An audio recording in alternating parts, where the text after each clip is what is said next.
Buenos días, soy Manuel Curtó Gracia, propietario del criadero de perros de presa canario, Irema Curtó, Tenerife, Islas Canarias, España. Hoy voy a hacer una introducción ya de entrada a comentarios. Comentarios que aparecen entre varios comentarios, no muchos, pero varios comentarios de interés en el vídeo El perro de presa canario, perro de ganado majorero, mastín canario.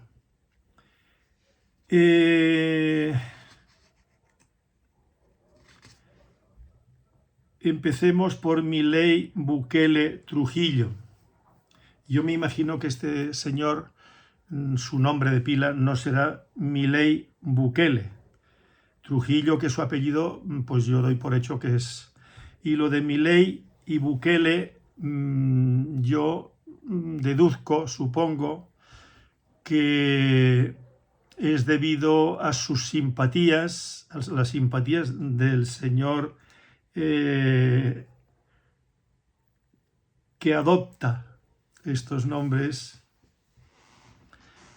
pues será simpatizante de las políticas, de lo que significa, aparte de las políticas, lo que significa Milei en Argentina, que tiene repercusión mundial, y Bukele, que tiene repercusión mundial. Yo ahora no voy a hacer una defensa ni de Milei, ni de las políticas de Milei, ni de la ideología o idea de las ideas que pueda tener Milei, el señor este argentino, que vengo siguiendo desde hace años, antes de que se metiera en política, que aparecía con frecuencia en medios televisivos. Y de Bukele ya he dicho en algún vídeo que yo escuchaba con mucho interés al padre, que en paz descanse y en la gloria esté, murió ya hace unos cuantos años. Era cristiano, se convirtió al Islam por las razones que él tuviera. Y aquí está el hijo, que en buena medida, desde mi conocimiento de aquellos vídeos largos que hacía, con mucho aporte cultural e histórico, el padre, pues bueno, el actual presidente de El Salvador, se nota, al menos lo notamos los que seguimos al padre, se nota que es hijo de aquel señor Bukele. Y bueno, la educación está como está. Yo he dicho que conozco el mundo de la docencia porque mi esposa primera, que estuvimos casados 25 años, tuvimos 4 hijos, el mayor tiene 55 años, la menor, que se lleva del menor, porque fue José el primero, 55 años, Irema Curtó, que es la que ostenta el nombre de nuestro criadero, porque yo le puse ese nombre, después de intentos de que se llamara Artemi, por mi hijo Artemi, y luego, como no fue posible, no, primero fue Anubis, el dios chacal egipcio, luego Artemi me vino rechazado también, y al final se me aceptó la Federación Cinológica Internacional el afijo 896 con el nombre Irema Curtó. Así que Irema Curtó, mi hija, es conocida en todo el mundo, por lo menos su nombre, ¿no? Ya hice un vídeo en su momento que hablaba de que fue la primera Irema de nombre aborigen, porque aquí a los aborigen, indígenas, a los indígenas cuando se les bautizaba se les ponía un nombre cristiano. Por eso Fernando Guanarteme, que era el cargo que desempeñaba en Gran Canaria, que era Guanarteme, que era una especie de rey, ¿no? Algunos dicen reyezuelo, porque claro, no tenía ese boato y esa historia, eran indígenas que vivían la edad de piedra, no se conocían los metales, no se conocía la rueda ni nada de todo eso, entonces vivían en otro mundo que nada tenía que ver con el mundo occidental, que todos conocemos, al menos desde el punto de vista histórico, desde la distancia del tiempo, ¿no? De siglos, de cómo viene desde Mesopotamia, por Grecia, por Roma y la India, en fin, todo lo que ustedes ya saben, y que yo no voy a meterme en eso porque doctores tiene la historia, lo he dicho en más de una ocasión. Entonces, Irema era una arimaguada aborigen, según parece. Yo lo leí en la historia de las Islas Canarias del doctor Joaquín Blanco, si no recuerdo mal se llamaba, de Gran Canaria, y hicieron varias ediciones, 2 o 3 o 4, no lo sé. Entonces, y a raíz de ese nombre, al cabo de los años, después de la muerte de Francisco Franco Bahamonte, pues me empezaron a poner de moda los nacionalismos, y en cada provincia española y en cada región, o como les quieran llamar, después ya pasamos a comunidades, después de Café para Todos, de Suárez, Maldita la Hora, en fin, un desacierto total, que eso iba a tener unas consecuencias, está teniendo unas consecuencias nefastas para lo que es España, de donde viene de Hispania. Entonces, bueno, pues se les bautizaba con un nombre cristiano, si eran niñas, bebés, niñas o niños, ¿no? Y luego algunos les ponían el nombre, un nombre aborigen, que podía ser un topónimo, no sabemos lo que significan.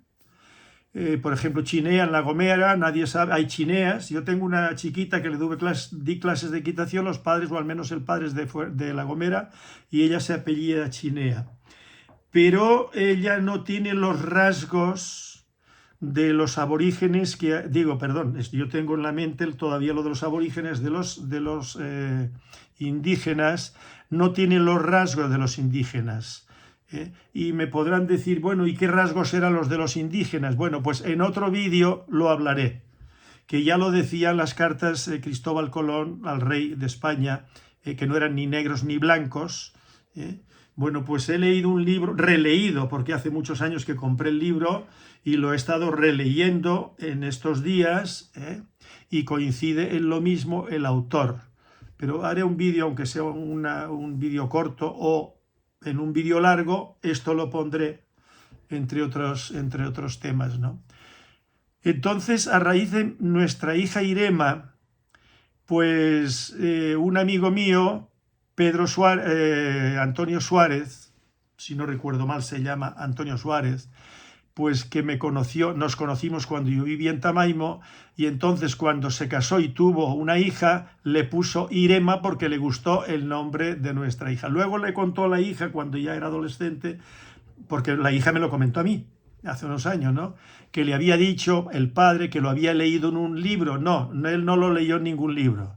Él le gustó el nombre de mi hija y le puso Irema.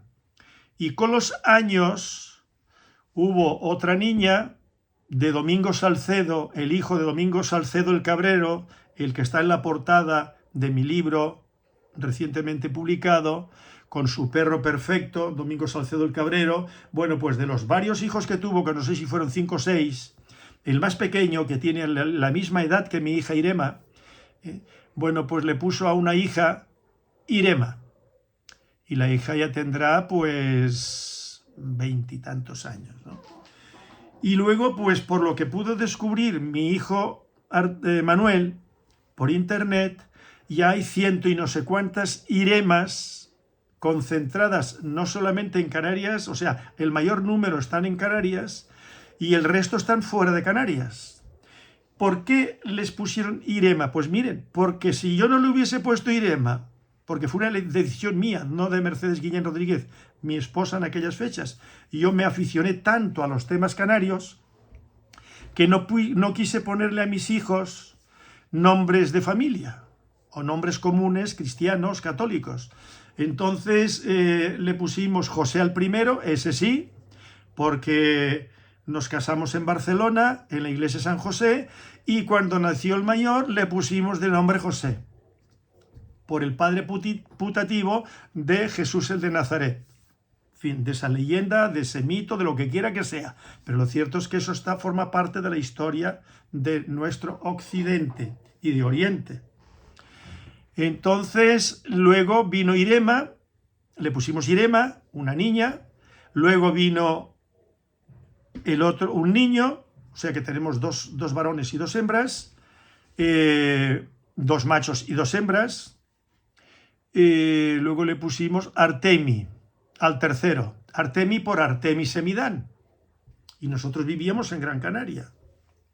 Yo tengo un sentimiento muy especial en todos los conceptos a Gran Canaria. Lo tengo con respecto al resto de las islas, pero allí pasé los primeros años de mi vida en las Islas Canarias, fundamentalmente en Gran Canaria. Y conozco muy bien Gran Canaria, Lanzarote, Fuerteventura. Bueno, yo conozco todas las islas, ¿no? Unas más que las otras, las he recorrido más, he estado más tiempo en ellas.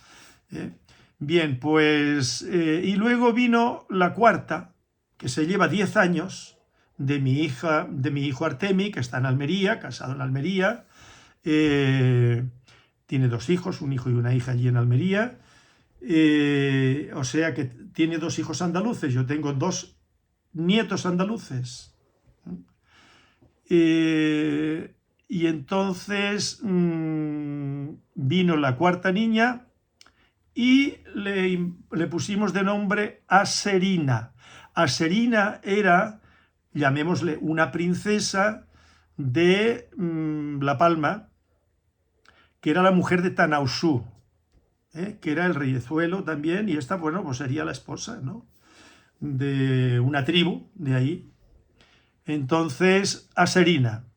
Aserina también, yo digo, bueno, y lo mismo que con Artemi, después de la conquista, pues son los primeros nacidos en Canarias con nombres aborígenes, sin el María o José o nada, porque mis hijos nos adelantamos, no sé quién me informó, lo he dicho en algún vídeo, nos adelantamos en las 24 horas y íbamos a registrar en el registro del niño, en el juzgado, pues le podías poner el nombre que quisiera, no tenía por qué ser cristiano. Ahora, desde que prescribía el plazo, que eran 24 horas, pues ya entonces había que ponerle un nombre, por ejemplo, del santoral.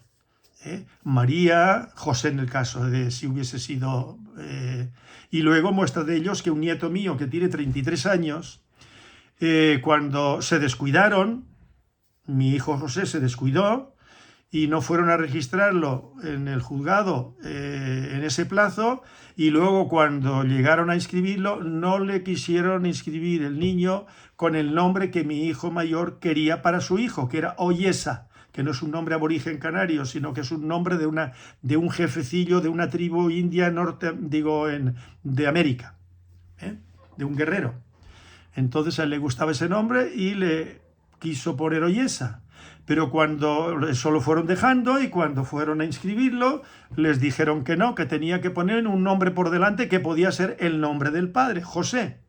Y entonces mi hijo se obcecó, se negó en redondo, y ahí se quedó el niño sin registrar en el juzgado.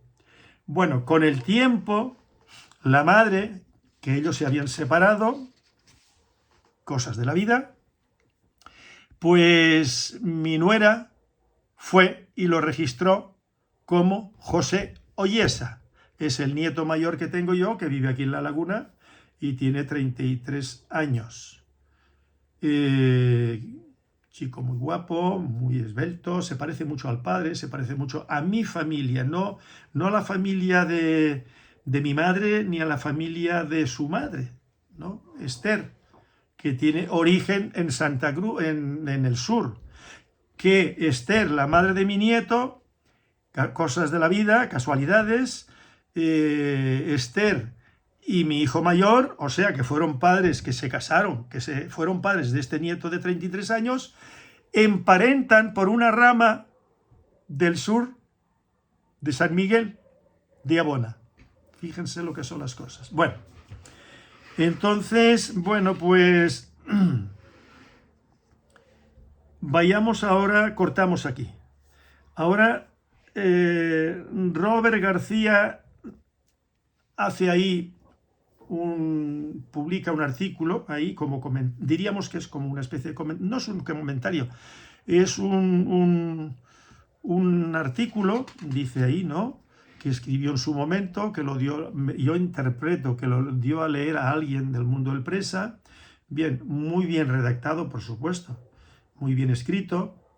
No es un panegírico a Manuel Curtó, simplemente que este señor escribe algo que, como me decía mi hijo esta mañana, digo, léelo y a ver qué opinas. Bueno, yo no sé, ustedes lo pueden leer, ahí está, Robert García, y yo digo, no sé quién es. No sé quién es. Igual lo conozco. No lo sé. Pero no sé quién es, no caigo en la cuenta, ¿no? Lo que sí es verdad que retrata muy bien, de una forma muy escueta, de pasada, ¿no?, pero centrándose en los acontecimientos más importantes del devenir del perro de presa canario moderno, y desemboca en el hoy, ¿no?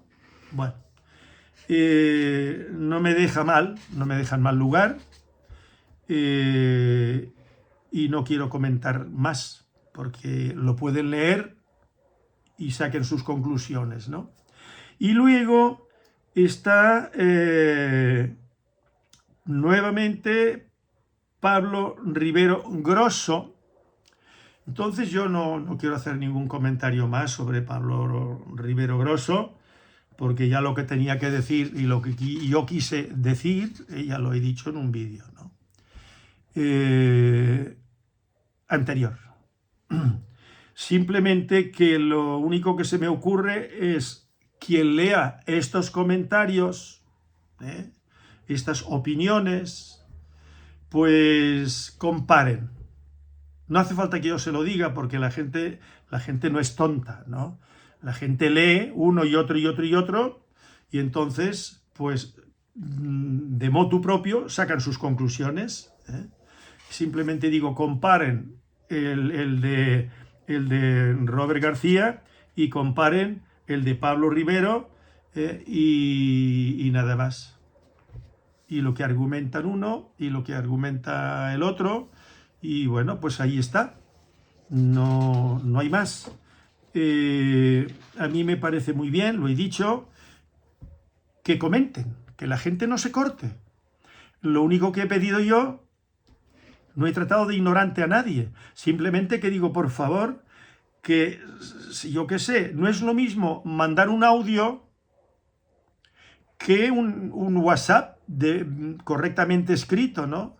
Y yo me doy cuenta enseguida que hay personas que a mí me mandan un audio, yo los conozco, mandan un audio, ¿no? Y entonces, claro, estuvieron en la escuela, pero la escuela no ha pasado por ellos, por las circunstancias que sea, a lo mejor fueron poco tiempo, no supieron aprovechar, lo que quiera que sea, yo en eso no me meto, eso son circunstancias existenciales de cada persona. Bien, pero entonces, ¿qué hacen? Conscientes de su falta de dominio a la hora de escribir, con las faltas de ortografía, la forma de redactar un pequeño texto. Un WhatsApp es un texto, ¿eh?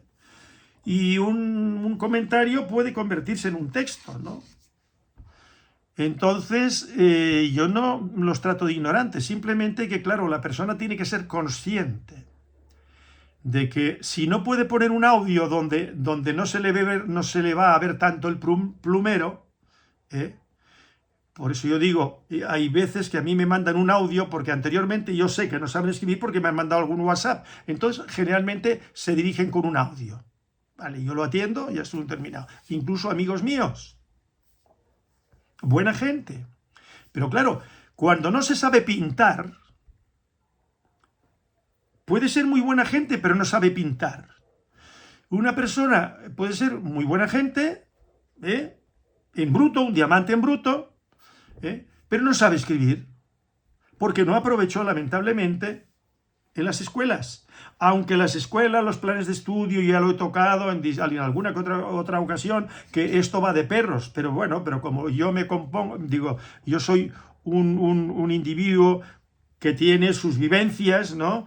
Y la sociedad se compone de individuos que viven distintas realidades, criando perros, criando vacas, pastoreando ovejas, o mecánico de automóviles, o chapista de automóviles, o trabaja en una gestoría, en fin. Es toda una vida muy diversa y que todos cumplimos una función en la sociedad que nos toca vivir, todos, en cualquier parte del mundo, en las selvas amazónicas, todo el mundo cumple una función y siempre dentro de un contexto social, del tipo que sea, que viven en la edad de piedra, ¿vale? Que no han descubierto la rueda, pero cumplen una función social, sin discusión alguna. Unos mejor, otros peor. Los más loables son aquellos individuos que son muy conscientes, que viven en un contexto social, que se han nutrido y se siguen nutriendo de ese contexto social, ¿no? Donde viven, donde existen, por ejemplo, los españoles, los españoles que vivimos en Canarias, que todos somos españoles, mientras no haya otro mapa político, somos todos españoles. Y todos marroquíes los que están dentro del mapa político marroquí, y así sucesivamente en todos los países. Bien. Entonces, bueno, cumplimos una función social. Entonces, el que es consciente, porque ha leído, porque ha estudiado, porque ha escuchado a los que saben, llega a una conclusión, porque no se nace con eso, no se nace como animal cultural, no, potencialmente como animal cultural sí, pero luego se tiene que ir formando el individuo desde que nace, se empieza a formar. Entonces, claro, ahí es como el perro, nace y se hace. El ser humano es mucho más complejo. Nacemos y luego nos hacemos. Todo depende, pues, en qué geografía hayamos nacido, ¿no? De qué padres, de qué familias, del medio rural, del ganadero, o de lo que quiera, urbanita, como digo yo con frecuencia, ¿no? Que no saben diferenciar casi ninguna planta o árbol del campo, ¿no? Y eso es muy penoso, es muy triste, ¿no? Porque, claro, la forma de criarse, ¿no? Y aprenden algo de botánica no sé cuántos, o de naturaleza, como se le dice en la escuela, pues en los libros, luego lo sacan al campo y le dicen, ¿qué planta es esta? Ni idea. Y lo sé porque yo he salido con muchas personas que han estado recibiendo clases de equitación aquí, y que luego hemos ido de rutas, y yo de vez en cuando, no en plan prueba, ¿no? Para dejarlos en ridículo, no, sino como quien no quiere la cosa, ¿qué planta es esta? Y no saben diferenciar una mata de papa que está en el campo, o de altramuces o chochos, como se suele llamar de las dos maneras aquí en Andalucía, y de cualquier otro árbol o cualquier otra planta doméstica, ¿no? No saben diferenciarlo. Diferencian muy poco. Claro, eso es penoso, y a lo mejor tienen una licenciatura o están estudiando una carrera. Pues eso es un problema de los planes de educación, de lo que se supone que eso debería estar al servicio, ¿no? de los niños desde que nacen, ¿no? Hasta que se licencian en algo, los que se licencian, por supuesto, pues estamos así. La gente más preparada, y resulta que la gente más preparada, desde que nacen hasta que logran una licenciatura, en el mejor de los casos, digo el mejor de los casos, porque se considera que eso es mucho mejor que no haberse quedado en segundo de bachillerato y luego dedicarse a barrer una calle. Bien, por un ejemplo. O la jardinería, o lo que quiera que sea, para poder manducar, para poder alimentarse y poder alimentar a la familia, si es que crea una familia. Cada vez menos se casa la gente y cada vez se tienen menos hijos, y luego ya estamos muertos de miedo porque vienen aquí de otras partes, con otras religiones que se están reproduciendo a una velocidad de vértigo. Y además con unas creencias que en nada coinciden con las nuestras y con nuestras maneras de concebir la sociedad, y en fin. Y entonces ahí hay unos enfrentamientos como los había desde 1700 en adelante, y anteriormente también, cuando los bárbaros entraban en Roma y allí montaban un cirio de muchísimo cuidado, que eran los germánicos y todo eso, que luego entraron a formar parte de todas esas culturas y fueron abandonando los modos de vida tribales de dioses de otro tipo, ¿no? Y organización social distinto, y bueno, y pasaron a engrosar las filas del Imperio Romano y de la península ibérica, los reyes godos, no hay más que hablar, y los suevos y los vándalos y tal. Bien, todo eso que se conoce el que lo conoce, ¿no? Y lo conocemos por lecturas. Pues, bueno, Irema Courtaux está ahí y los perros de Irema Courtaux están ahí, en el mundo. Y no les quepa la menor duda que cuando yo he dicho que hemos estado haciendo un esfuerzo enorme, y luego luchando contra corriente siempre contra corriente, y yo lo que no podía era haber dado por bueno algo que yo veía con respecto al perro de presa canario, que eso no tenía ni pies ni cabeza, y lo que había eran egoísmos de todo tipo, sobre todo de figurar, de dominar, de llevarse el gato de la oficialidad al agua. Y eso pues lo he venido criticando, he apoyado iniciativas muy importantes, que luego eso lo han tirado por la borda, y han seguido los pasos que marcaba cierta persona que yo he mencionado en muchas ocasiones y que ya no viene más a cuento. ¿Vale? Ya lo comenta el señor Robert García. Bien, entonces, y he sido muy benevolente con no pocas de las personas que han estado y siguen estando involucradas en el mundo del perro de presa de las Islas Canarias, que por eso yo le puse canario. Bueno, pues vayamos, porque a veces me vienen muchas cosas a la cabeza y luego me pierdo un poquito, me doy cuenta, y sobre todo me doy cuenta si reviso el vídeo una vez que ya ha salido al público en general, y a veces me da por escucharlo o escuchar partes y digo, caray, aquí metí la pata, la frase no fue bien compuesta, lo otro, lo de más allá. Pero bueno, yo después veo vídeos, podcast de otras personas mucho más preparadas que yo sobre muchos temas, ¿no?, que dominan muy bien, y en cambio pues se utilizan términos que no son los más adecuados, y eso que es una gente muy culta, ¿no? Y a veces pienso yo, ¿y no han leído esos 2 volúmenes del Dardo en la Palabra? Que lo he mencionado yo. Busquen El Dardo en la Palabra en internet y vendrá el autor. Bien, moléstense los que quieran molestarse, ¿no? Porque utilizan términos de forma inadecuada. Bueno, pues no me tengo que asustar ni acomplejar, porque a veces no me sale un vídeo muy redondo, o porque me he perdido un poco por callejuelas que a lo mejor no tenía que haberme metido, y tenía que haberme centrado más en un tema y haberlo desarrollado, y no haberme metido en otros campos, ¿no? Bueno, la vida es así. En la vida nosotros también nos comportamos de esa manera, todos sin excepción, todos. Cuando hacemos lo que se suele decir un examen de conciencia, de consciencia, nos damos, no de conciencia, que también, pues ahí nos damos cuenta de que hemos estado a veces dando bandazos para un lado y para el otro, y que no le benefician a nadie, o poco nos benefician a nosotros mismos. Bueno, ahora vamos a hablar de... Anoté aquí para no perderme lo que ya he desarrollado hasta ahora. Nada, un pequeño apunte para no perderme. Y luego aquí, nueva etapa. Voy a remontarme un poquito atrás en el tiempo. En el 2000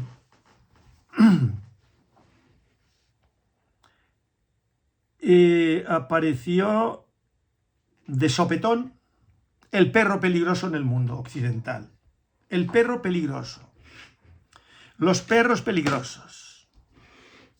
¿Y cuáles eran los peligrosos? Y eran tremendamente peligrosos, según. Y a mí me llamaban en televisión, en distintos canales de televisión, porque claro, aquí hace muchos años solamente había un canal de televisión. Televisión española en Canarias. Vale.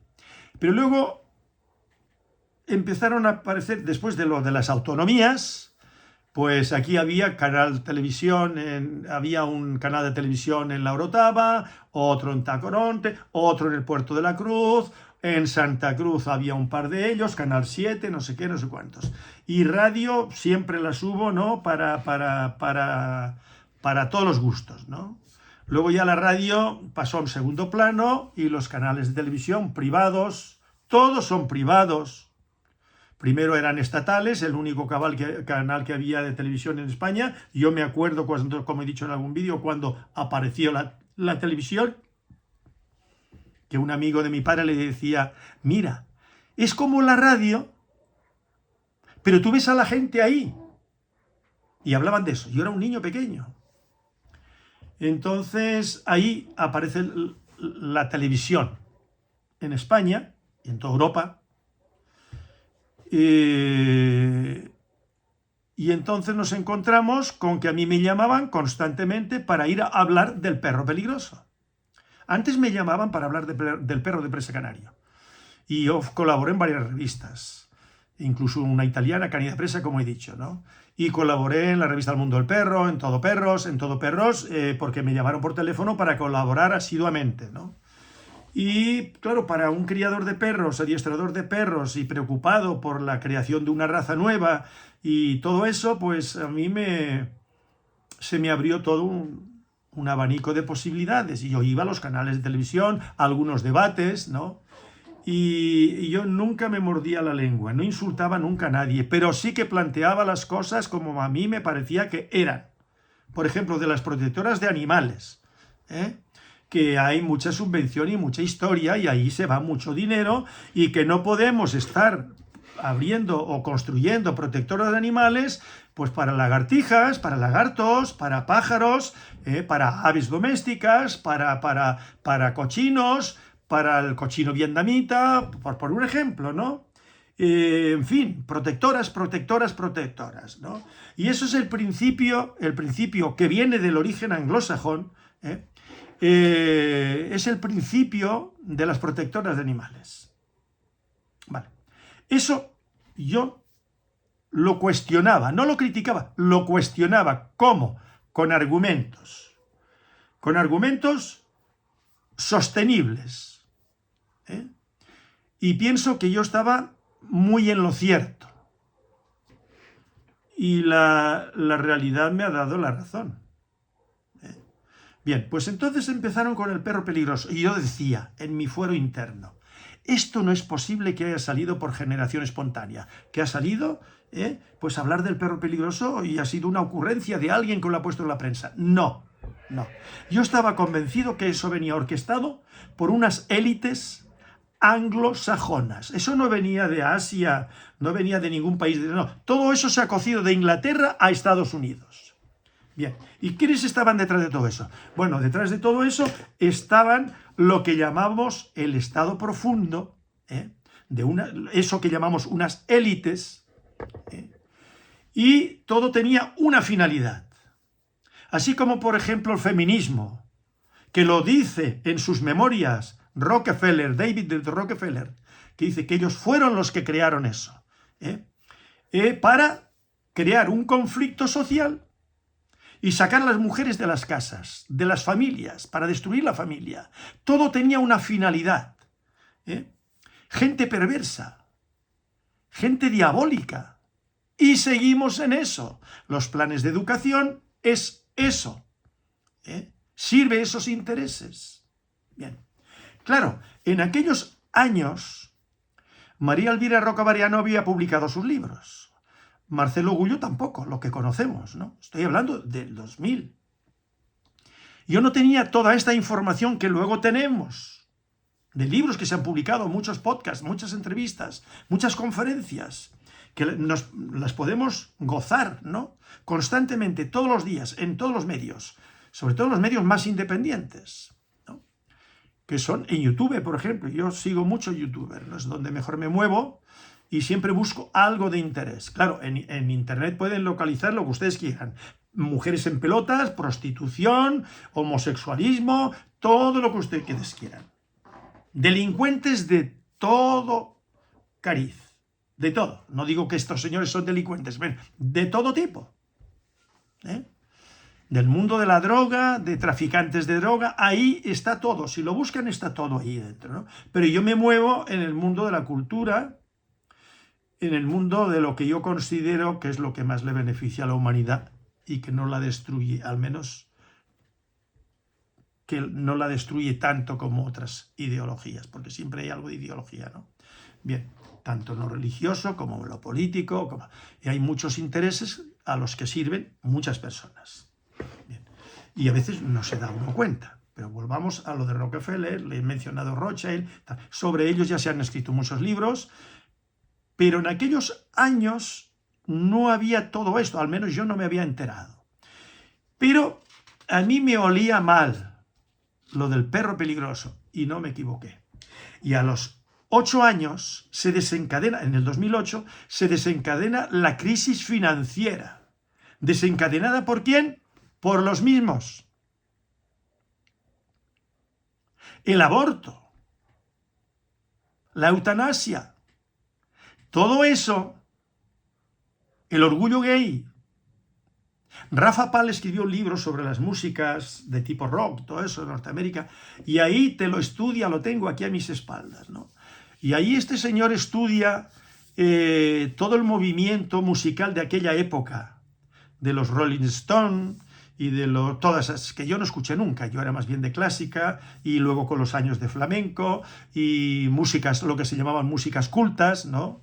Pues yo qué sé, música clásica, dentro del saco de música clásica entra todo, ¿eh? El barroco, el romanticismo, en fin, están los rusos, maravillosos, como en la novela, lo mismo, maravillosos, los que ya todos los que somos lectores conocemos, ¿no?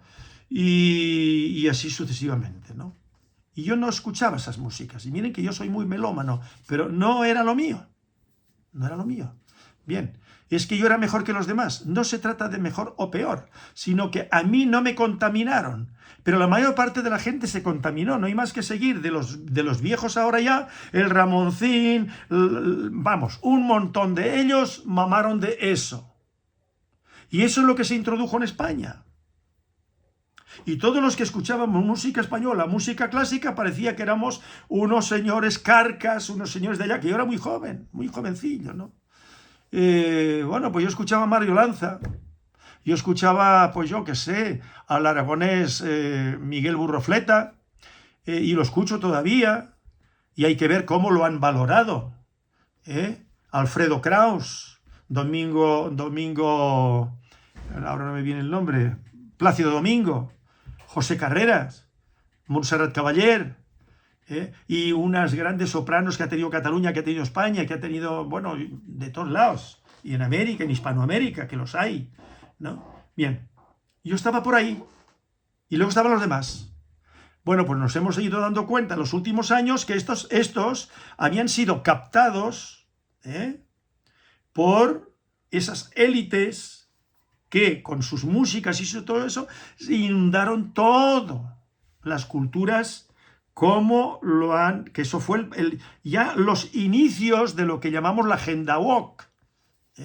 Venían por ahí los tiros, y todo eso venía muy orquestado, muy estudiado, con ingenieros sociales, culturales, y esto, bueno, eso ya está en el candelero, ¿no? Desde hace muchos años, no en el candelabro, como decía la Miss España. Bien. Entonces, lo del perro peligroso, yo iba a lo siguiente.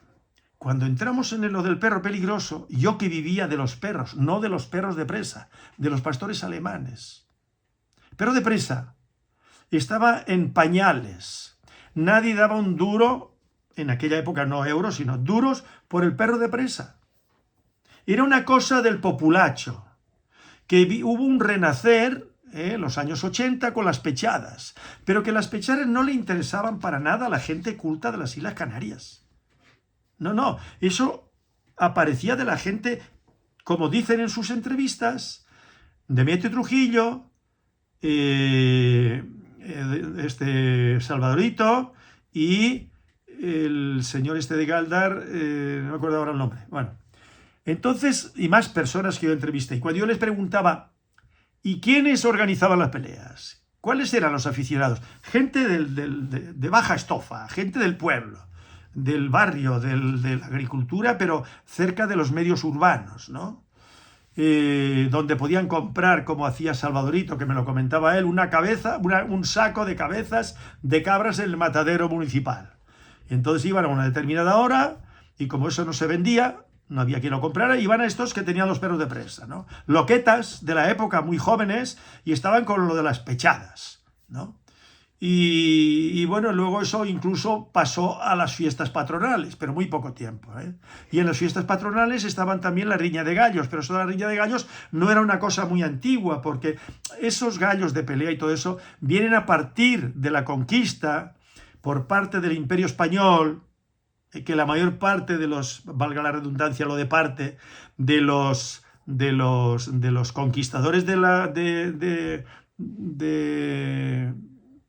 lo acabo de decir, de ahí de Asia, pues eran indios de distintas tribus, no eran los mexicas, eran las otras tribus, me lo invento yo.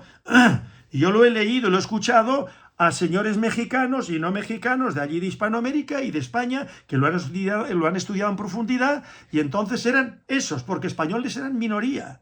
La inmensa mayoría, los guerreros, que no iban mujeres, eran de ahí, de esas tribus indias, mal llamadas indias, en Filipinas. Bien.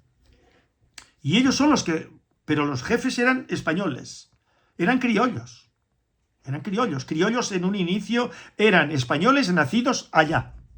Luego ya criollos se le vino a llamar también, pero aquí tengo yo el libro de Carlos Rangel, que lo he presentado, he hablado de él. Carlos Rangel, bueno, pues aquí es donde yo me enteré cuáles eran zambos, cuáles eran mulatos, cuáles eran cuarterones, cuáles eran todas esas denominaciones. Este señor lo conocía porque él me parece que era escritor muy eminente, ¿no? Y me parece que era catedrático de universidad. La esposa, como he dicho en algún vídeo, era francesa y era la directora del Museo de Arte Contemporáneo de Caracas, que yo hablé en una ocasión por teléfono con ella. Bien, por cuestiones que no vienen ahora a cuento con esto, que podría hacer un vídeo sobre ese particular también. Bien, entonces, la crisis financiera. 8 años. 8 años a lo bestia, pero seguimos todavía con la crisis financiera. Todo lo que hay ahora mismo de la guerra de Ucrania, todo este tinglado que hay en todo Oriente Medio, todo eso viene de allí, de esas sociedades, de esos pueblos, de Inglaterra hasta eso. Y en buena medida, muchos de estos, de las élites, son házaros. No todos, pero los que manejan la economía. BlackRock, por ejemplo, ¿no? Y me parece que se llama también Blackstone, ¿no? También son de los mismos grupos. Bueno, y otros grandes grupos financieros están todos en manos de házaros. Házaros era un pueblo, una tribu, que en parte se convirtió al judaísmo, y se les llama askenazis. Eran judíos askenazis. Yo tengo un 6% de judío askenazi, o sea que yo no puedo criticar a los askenazis. Simplemente hago un análisis de quiénes eran los házaros, los que se convirtieron en el siglo 8-9 al judaísmo. Y esos pueblos que no cometían más que fechorías en aquella época, antes de la conversión, después de la conversión, siguieron con sus fechorías de todo tipo y lograron dominar la economía en todo Oriente y en todo Occidente, y se situaron en Londres, en la City, y luego a Estados Unidos, y siguen dominando todo el mundo. Ahora, ¿pueden con todo? No, no pueden con todo. No pueden con todo. Y ahora hay, diríamos que, un rechazo a todo eso, ¿no? Y hay un resurgir de la hispanidad, ¿no? De la cultura hispana, ¿no? Eso que tan mal nos han puesto, ¿no? a nuestros ancestros, porque yo no fui allá ni mi familia tampoco.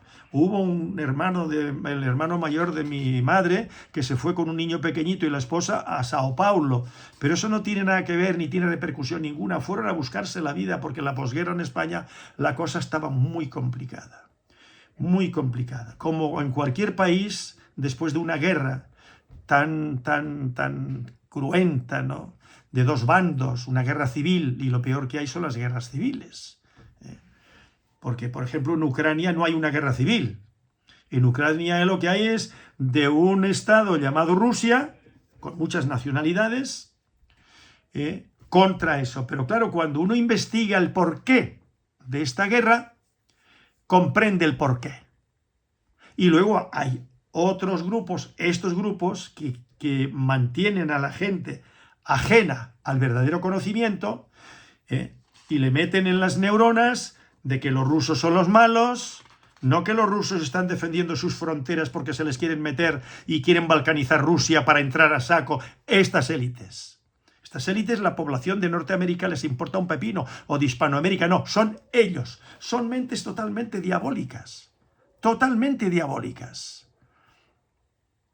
Y así vienen desde hace siglos.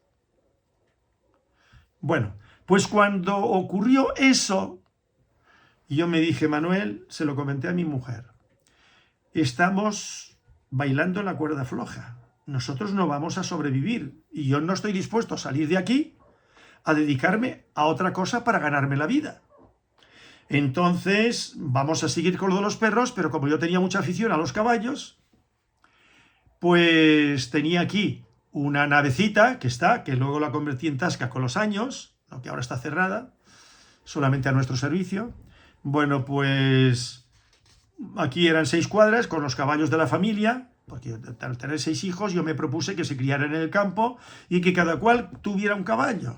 No es que yo lo impusiera, por lo menos mientras se criaban, luego cada cual cogería su rumbo, su camino, pero por lo menos que tuvieran unas experiencias no nefastas, sino que les beneficiaran.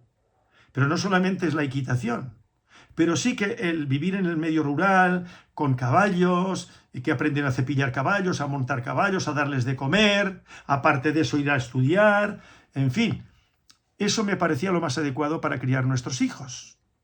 Y mi primera esposa y la segunda también, eso estaban totalmente convencidas de que era así, ¿no? Y así los criamos.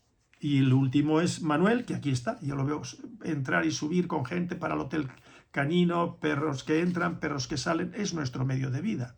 Bien, entonces montamos un centro hípico, con muchas dificultades,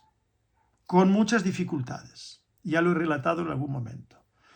Ahorraba dinero, trabajando todo el santo día, desde por la mañana hasta por la noche, adiestraba perros de hotel, ampliación para poder tener mejores instalaciones, de cara al público, en fin, fue no una cosa martirizante, porque no sería mentir, pero sí una constante, y como yo siempre he gozado de muy buena salud, tanto física como mental, he sido muy emprendedor, he sido muy constante, siempre me he levantado tempranito, me he mantenido en la alimentación más sana desde mi punto de vista, y mis ejercicios físicos y tal y cual, y me he mantenido hasta ahora, pues muy bien, y sigo estando muy bien, y con los proyectos siempre por delante, porque el ser humano que no tiene proyectos está muerto.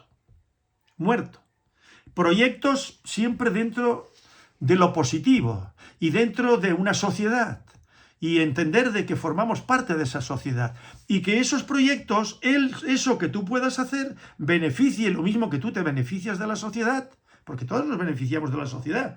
Si la sociedad se colapsa, nosotros desaparecemos. Y más hoy en día, que la mayor parte de la población de todo Occidente y de Oriente también viven en grandes centros urbanos que se cuentan por millones y millones y millones. Entonces ahora mismo se colapsa todo y no son capaces de sobrevivir porque no saben cultivar una lechuga ni criar un animal. Y eso no se improvisa, eso es un aprendizaje desde pequeñito de los que saben, y los que saben han aprendido de los que saben, en el medio ese en el que se ha desarrollado todos los colectivos humanos. Y pasamos de recolectores a ganaderos, agricultores, empieza el sedentarismo y hasta nuestros días. Y luego con el desarrollo industrial, lo que vivimos ahora. Entonces, cuando te lo montas, que cumplir una función social, pues tu vida tiene un sentido. No es que cobre, no, la mía siempre ha tenido un sentido, ¿no? Me lo planteaba en esos términos. El que compone música la compone para los demás. Primero la compone para sí mismo, para ver si lo que está haciendo es con una conciencia, ¿no? Pero siempre la proyección es a los demás. Y yo era lo mismo, la cría de perros era para los demás. lo primero era criar buenos perros. Y luego, para venderlos bien, tenían que estar sanos, hacerse un nombre. Y para hacerse un nombre había que criar perros de calidad. Y de razas que socialmente fueran bien aceptadas. El pastor alemán, indiscutiblemente, era el number one, el número uno. Entonces yo estuve enzarzado con eso. Pero cuando vi peligrar que en la Sociedad Canina Española, según el informe anual que recibimos del boletín informativo, un 45% aproximadamente de inscripciones en el año habían bajado cuando la crisis del perro peligroso. E iban para abajo. Entonces desaparecieron muchos criadores. Muchos cerraron. Y claro, entonces eso afectó también a los hoteles caninos. Entonces no se les llamaba hoteles caninos, sino residencias caninas. Bien. Entonces mucha gente tuvo que cerrar y buscarse la vida en lo que podían. Bien. Pero yo me mantuve y monté un centro hípico. Ya en algún vídeo yo he expuesto cómo yo ahorraba y cómo personas que me avalaron para obtener dinero del banco, para que yo siguiera, en fin, gente que me ha querido. Y ha querido mi bien y el bien de mi familia. Y yo se lo agradeceré toda la vida, claro, por supuesto. Personas que viven todavía. Otras no, ya desaparecieron. Entonces monté el centro hípico a batallar. Yo tenía profundos conocimientos del mundo hípico, porque claro, para algo llevaba años con caballos, muchas lecturas. Y luego cuando empezaron los vídeos, pues muchos vídeos de Artur Cotas, libros de Podansky, Alois Podansky, y de grandísimos jinetes. Yo tengo bibliografía aquí para parar un tren. Luego muchos DVDs, primero vídeos, después DVDs. Y claro, todo eso ¿cómo se dice? En fin, me fui formando poco a poco en la equitación, ¿no? Por lo menos una equitación de cara no a mayores exigencias de equitación, pero sí una buena equitación, autodidacta, como autodidacta. Pero veía yo a cómo montaban, ¿no?, los grandes jinetes de tipo olímpico, ¿no? Y en clásica, en vaquera, en alta escuela. Yo tenía unos conocimientos profundos, por lo menos teóricos, y que luego aplicaba en buena medida en mis clases de iniciación. Lo básico, pero lo mejor que yo podía hacer, de la mejor manera. Y entonces, bueno, pues durante unos cuantos años, aparte de los perros, pues esto fue un apoyo. Hacíamos campamentos de verano, venían niños, aún con la crisis, pero no el número que uno esperaba. Pero bueno, entre una cosa y la otra, pues bueno, pues entre los adiestramientos de perros, venta de cachorros, luego los campamentos de verano en verano, las clases de equitación, caballos de pupilaje, que se llama de pensión, pues bueno, entre una economía y la otra, pues fuimos saliendo adelante, cuando otra gente tuvo que cerrar. Entonces, pero que es a lo que voy. Ahora estamos en un momento de cambio drástico, otra vez. Yo he ido de cambio en cambio y cuando no hay más remedio, pues hay que coger al toro por los cuernos y decir, esto hay que llevarlo adelante como sea. Entonces mi hijo Manuel,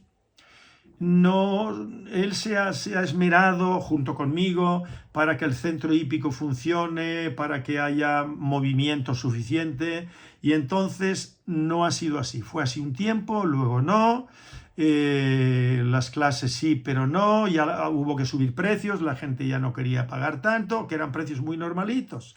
Entonces se iban a cuadras que se llenaban, hacinados allí, bastante más económico, en mucho peores condiciones que en mis cuadras, que son unas cuadras extraordinarias. Bueno, pues entonces Manuel, mi hijo, me decía, mira papá, yo no estoy por la labor, ya me lo venía diciendo, tendremos que darle un cambio a esto. Y bueno, al cambio, claro, uno basta que se lo plantee, que ya uno se va buscando soluciones. Y la solución, para hacérselo un poquito más breve, no tan largo como podría ser, pues hemos llegado a la conclusión de que de las naves que tenemos para cuadras, que tenemos como cuadras, que son Guadarnés, las tengo aquí enfrente de mí, ustedes no las pueden ver, Guadarnés, donde están las monturas y todo eso, pues un Guadarnés muy bonito, muy bien montado, muy cuidado, Luego está la cuadra paridera o el box paridera, yo siempre le llamo cuadras, no box, de 4 metros por 4, y ahí es donde han parido las yeguas cuando yo he querido sacar alguna cría, ¿no? Algún potrito. Bien, y luego hay 10 cuadras, más 10 cuadras, más luego 7 nuevas que hicimos hace 2 años, luego una nave que tiene 10 cuadras que antes eran perreras, lo convertía en cuadras. Bueno, pues ahora la decisión que se ha tomado, que hemos tomado conjuntamente, Manuel y yo. Elena, pues está a verlas venir, claro, y colabora muy bien. Una chica con 24 años, no, nunca ha estado metida en estos saraos, pero es aficionada a los caballos, a los animales y tal y igual. Y bueno, y trabajo tiene con el niño, ¿no? Con mi nieto, que hoy ha venido el suegro a buscarlas a mi nuera y al niño para ir aquí a Candelaria, que ellos tienen una casa y tienen una piscinita, y allí, bueno, se ha ido a pasar el día, y entonces nosotros estamos aquí a partir un piñón. Entonces, yo ya hablé con el albañil, con los albañiles, y hablé con el cerrajero. Entonces, estas cuadras que son 10 más 10, más la paridera y el guadernés, bueno, pues el guadernés y la paridera va a ser todo uno, que son 4 por 4, 16, ¿eh? Un habitáculo tiene 4 por 4 de lado, la otra tiene 4 por 4, pues eso será todo para tienda. Nosotros estamos aquí muy cerquita de la laguna, tal, o sea que la gente puede venir aquí, en lugar de meterse en el tráfico, llega aquí, tiene aparcamiento, viene en un momentito y compra, pienso, lo que necesite, que eso lo lleva mi hijo, ¿no? Entonces, el resto se convierte en perreras, 10. Y las otras 10. Y he hablado con los albañiles y con el cerrajero. Ahora el cerrajero tiene que venir, llevarse todas las puertas, y ya tengo el diseño hecho, las modificaciones, y él tiene que venir hoy o mañana, y a que me haga un presupuesto por puerta cuánto salen. Y son muchas puertas, ¿no? Entonces son tantas como 10, 27, 28 puertas. Se las tiene que llevar, cargar en el furgón, y luego pues reconvertirlas para perreras. Y las cuadras, pues cada cuadra hay que quitar el comedero fuera. El bebedero, adaptarlo, del de los caballos, nuevos bebederos, porque estos no nos sirven para los perros, sino que tienen que ser de boya y a la altura para los perros. Bien, luego abrir los canales para el desagüe en las 3 naves, y entonces esto pasará a ser instalaciones caniles, para perros. Al principio yo lo he pasado... Mi cabeza estaba para acá, para allá, porque claro, un cambio tan drástico, pues a mí me lo ha trastocado todo, porque nosotros teníamos centro hípico y mi gran ilusión era que fuera el centro más importante, centro hípico más importante de todo Tenerife. Porque los centros hípicos que hay aquí, vamos, de aquella manera, ¿no? Las mejores cuadras las tenemos nosotros, los diseños, todo. Y claro, de golpe y porrazo cambiar todo esto en mi cabeza, ¿qué quieren que les diga? Ha significado, yo no sé qué adjetivo ponerle, ¿no? ¿Cómo definirlo? Un trauma. Un trauma.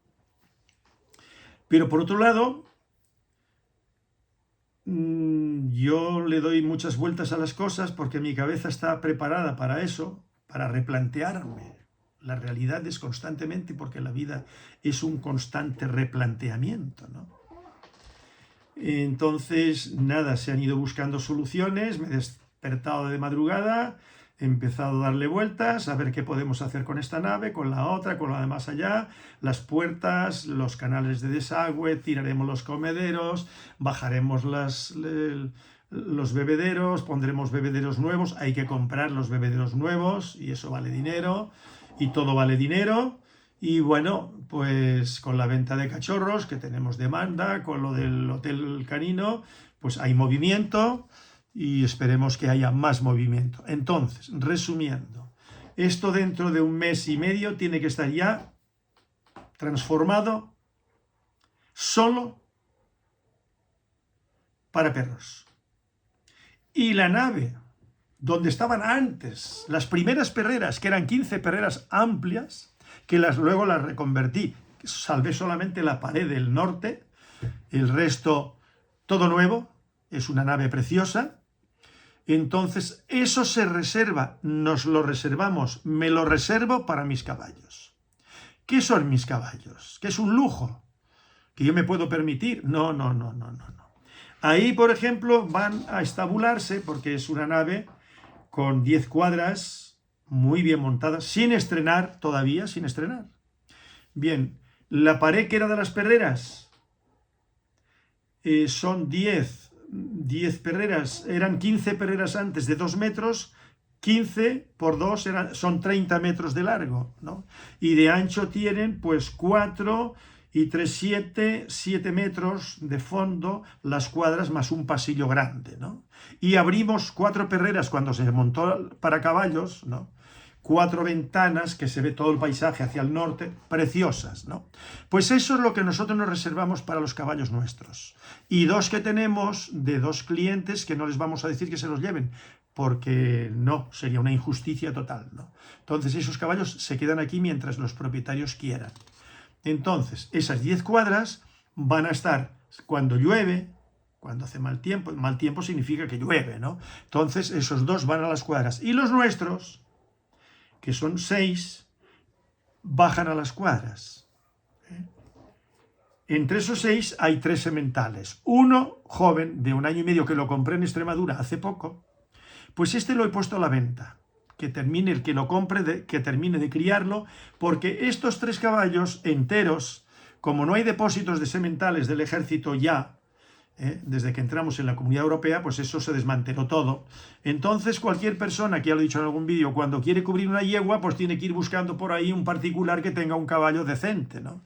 Bueno, pues yo tengo un hispano-árabe que ha nacido aquí de muy buen origen, de una yegua muy buena que tengo aquí, que lo he dicho en algún vídeo, con un caballo de Complutum Arabians que está aquí de un amigo mío, luego un árabe espectacular, Alazán Cuatralbo, que compré en la Sierra de Madrid, que en mayo cumplió, tanto el hispano-árabe como este, en mayo cumplieron 3 años, el que importé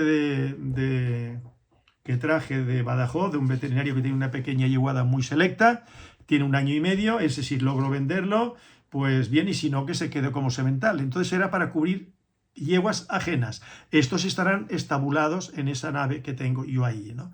El resto son todo perreras, todo caniles.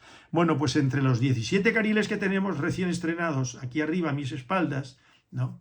Más todos los demás son 74 caniles. De los 74 hay 10 amplísimas parideras en la parte alta de la nave del año 88. Ahora, en el mes de agosto, a mediados, si no me falla el pintor, empieza a impermeabilizar las superficies superiores de las naves que no tienen tejas, sino plancha de obra. Entonces, cada 2 o 3 años es conveniente impermeabilizar. Ya tenemos la pintura impermeabilizante aquí. Y entonces el pintor tiene que impermeabilizar 4 techos grandes, se llevará unos bidones de pintura, y bueno, y luego ya va a pintar todo por dentro y por fuera, todo. Yo lo quiero impecable, siempre. Y que la gente que venga aquí se dé cuenta de que esto está a su servicio.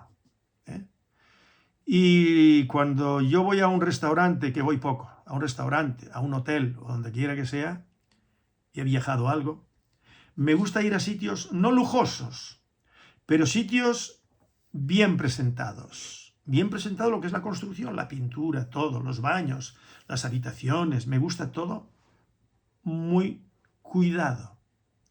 Y claro, se empieza no solamente con la arquitectura, sino luego el mantenimiento. Bueno, pues aquí ahora mismo empiezan, que está todo pintado, pero ahora empiezan nuevamente, porque no se impermeabiliza desde hace 4 años. Y no se pinta por el exterior parte de las instalaciones, pues desde hace unas partes se pintaron hace 2 años y otras se pintaron hace 4 o 5 años. Ahora se va a pintar todo a un tiempo, una cosa detrás de la otra. Y luego cada 3 años se pinta todo. ¿Eso quién lo paga? El cliente. O sea, con lo que nosotros obtenemos de ingresos del Hotel Canino y de la venta de perros, pues todo esto tiene que funcionar. Y claro, si no vendemos perros, mal asunto, pero yo estoy convencido de que seguiremos bien, a no ser que venga una guerra nuclear y nos vamos todos, pues, al cielo, ¿no? Pero yo no soy tan pesimista, no. No. La naturaleza va a seguir y nosotros seguiremos como humanidad. Habrá cambios drásticos, unos más, otros menos, pero nosotros seguiremos, ¿no? Somos el único animal de la Tierra que tenemos la capacidad intelectual, la capacidad mental, como para adaptarnos a nuevas situaciones, ¿no? Y nuevas situaciones las hay permanentemente, ¿no? Y hay que adaptarse, ¿no? ¿Qué es inteligencia? Pues adaptarse a las nuevas situaciones, ¿no? A las nuevas circunstancias. Y aquí ahora nosotros nos encontramos que para nosotros es muy importante, ¿no? Pero bueno, ya está encauzado y ya vendrá el cerrajero y se tiene que llevar las puertas. Él lo hace rápido, es un hombre muy competente, muy servicial, lo conocemos, nos ha hecho muchos trabajos y bueno, y más cosas que no hace falta mencionar relacionado con el centro y luego el trabajo de albañilería, la pintura y todo. Dentro de mes y medio esto tiene que estar terminado. Y adelante con la cría de perros, que es lo que a mí más me motiva. Lo del hotel canino es un buen servicio a la sociedad, porque aquí desde el Puerto de la Cruz hasta Santa Cruz no hay ningún hotel canino que yo sepa. Había la residencia canina Taoro, aquí por debajo de Tacoronte, había una en el Sauzal que cerraron cuando el incendio famoso, provocado por supuesto, ordenado por las élites que manejan el cotarro, y esto lo hicieron para percibir subvenciones, en fin. Y luego había otra aquí, la residencia canina Mirabal, que era de un veterinario. Yo no conocía ni al veterinario ni la residencia, pero sé que la había, y se cerró por razones que no vienen ahora a cuento. Se cerró. Entonces nosotros desde Santa Cruz, incluyendo toda la gente de Santa Cruz y parte del sur más próximo, hasta el Puerto de la Cruz, que en el Puerto de la Cruz hay una que de un joven, Damián creo que se llama, que yo personalmente me parece que no lo conozco, mi hijo sí lo ha conocido hace poco. Él tiene una residencia, algo de escuela de adiestramiento y, en fin, hotel canino, ¿no? Bueno, pues tenemos mucho perro. Y Manuel, mi hijo, me comentaba de la estadística que hay, estadística real de perros registrados por los microchips y todo eso se sabe de no sé cuántos miles, ¿no? Entonces, claro, esta gente, muchos de ellos, estas personas, dueños de perros, cuando tienen que viajar o se ponen enfermos, lo que quiera que sea, tienen que buscar un hotel canino. Hotel canino, la diferencia es que el hotel te lo pueden dejar por una noche o por un mes o por un año. Una residencia canina pues era pues no de la misma manera, o sea, no era lo dejo hoy y mañana me lo llevo y lo dejo la semana que viene, no. Las residencias caninas, yo por ejemplo que lo trabajaba, pues si era para un día o 2 días, pues no se lo aceptaba. Esperaba al cliente que estuviera más días y así no me complicaba la existencia. Pero un hotel canino pueden entrar por una noche. En un hotel que ustedes vayan, una noche, 10 noches, lo que es, o residen en un hotel. Le hacen un precio especial y usted puede hacer vida allí si tiene medios económicos para eso y quiere estar tranquilo, un señor divorciado, un señor viudo que tiene economía para pagarlo, se busca un hotelito donde puede dormir, le mantienen todo limpio y no tiene que irse a otro sitio, ¿no? Pues esto es eso es un hotel canino. Y bueno, nosotros ahora mismo tenemos una joven de 22 años que le gustan, ella monta a caballo de velocidad con pura sangre, me estaba comentando ayer, no había hablado con ella todavía. Y el novio también, trabaja de chofer de agua de no sé cuántos, repartiendo, y entonces los dos pues disfrutan de la misma afición, corren velocidad con pura sangre ingleses aquí en la isla, ¿no? Y esta joven, por lo que me estuvo comentando, también ha estado en la península y tal, tuvo un accidente, tuvo que volverse para acá, porque claro, eso entraña un riesgo tremendo. Entonces tuvo un problema con 2 vértebras porque se cayó, se aplastaron las 2 vértebras, la tuvieron que intervenir y bueno, Y entonces sigue montando a caballo, pero ya ella está aquí, ya no tiene esas fantasías de irse para afuera para montar a caballo. Algunos iban a Londres, a los hipódromos y tal. Bueno, entonces quiero decir con todo esto que es una nueva etapa. Tendremos 74 caniles y parte de esos caniles, pues la razón de ser es el perro de presa canario sin discusión alguna. De ese burro no hay quien me apee. Para el perro de ganado majorero, de ese burro no hay quien me apee. No es una cosa fácil. Eso lleva su tiempo, como he dicho en un vídeo anterior. Eso se hace con el tiempo. Hay que contar con los celos de las perras. A veces no quedan preñadas. Uno se angustia un poco. Con las que uno más ilusionado está, resulta que está vacía. La otra también está vacía. La otra que uno pensaba que no había quedado, resulta que sí, que quedó preñada y pare. Bien, entonces parte de las perreras pues será para la cría de perros. Entonces yo, viéndolo en positivo, pues claro, caigo en la cuenta, y para eso no hay que ser muy inteligente, muy listo, para darme cuenta de que ahora, con estos cambios, pues de cara al perro de presa canario, el perro de ganado majorero y el perro de mastín canario, que es para lo que yo hice las perreras de arriba, pero dije, bueno, mientras no tengamos producción suficiente, que no necesite esas 17 perreras nuevas, bueno, pues hotel. Pero ahora estoy mucho más tranquilo porque tenemos 10, 27 perreras nuevas, más una tienda, nuevas, que se empezarán dentro de mes y medio, como muy tardar, espero yo, más una tienda para vender piensos,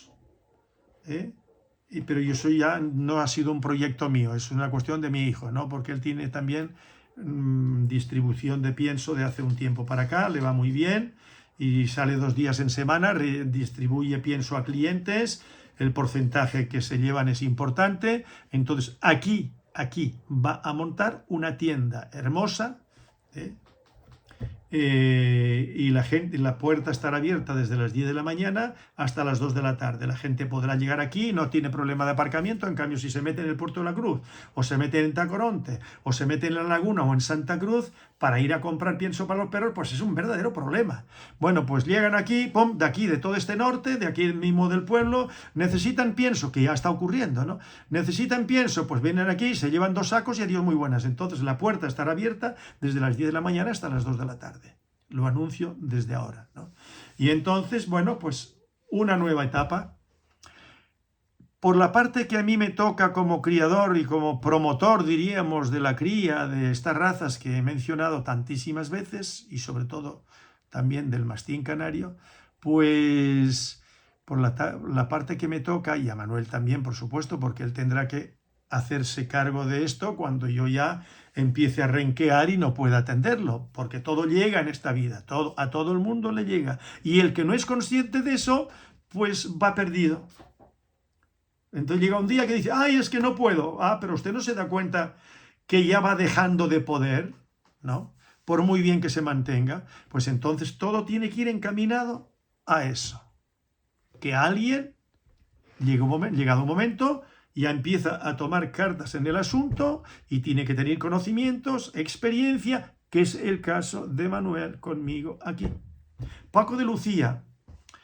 Yo estaba escuchando, yo he seguido mucho estos músicos, ya he dicho que yo soy muy melómano, ¿no? Paco de Lucía, el padre que era un mal guitarrista, pero era un buen empresario del mundo de la música en aquella época, ¿no?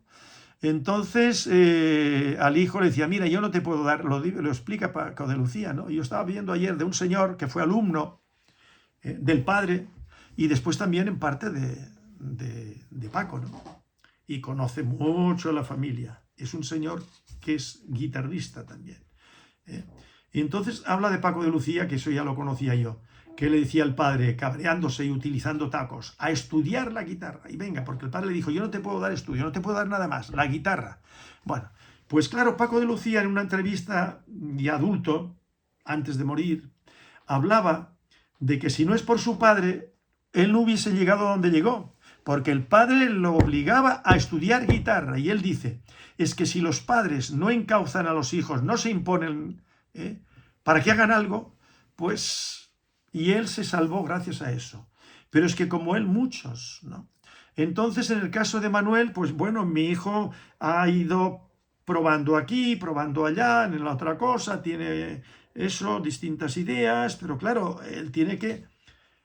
Llegado un momento tiene que saber dónde va a poner el huevo, como se suele decir, ¿no? A mí me pasó eso hace muchos años cuando yo trabajaba para multinacionales en productos farmacéuticos y también cosméticos. La Casa Colorane la introduje yo en las Islas Canarias, ¿no?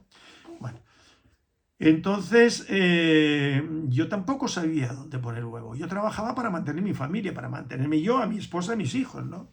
Desde el principio, antes de tener mis hijos, tenía yo que buscarme la vida, ¿no? Y mantener una familia. Y cualquier persona mínimamente consciente y responsable, pues tiene que montárselo en esos términos, tiene que planteárselo en esos términos, ¿no? Entonces, pues Manuel está en todo esto. Con 29 años, pero él ha estado aquí siempre, amarrado al duro banco de la galera turquesa, como se solía decir, ¿no? Mucha gente no sabrá lo que eso significa, pero ahora yo no me voy a meter a explicar. Entonces, él está adquiriendo experiencia, pero experiencia no solamente es en criar perros o atender la tienda o llevar pienso o atender a los clientes que entran y que salen, que parte de eso ya lo hace nuestra empleada, ¿no? Ahora mismo está entrando con un cliente que veo que no trae perro, pues será que viene a recoger su perro. Bien, entonces esta joven es muy competente, me estaba diciendo mi hijo que lo entiende, ¿no? Y está acostumbrada a lidiar con animales y no todo el mundo está capacitado para eso, ¿eh?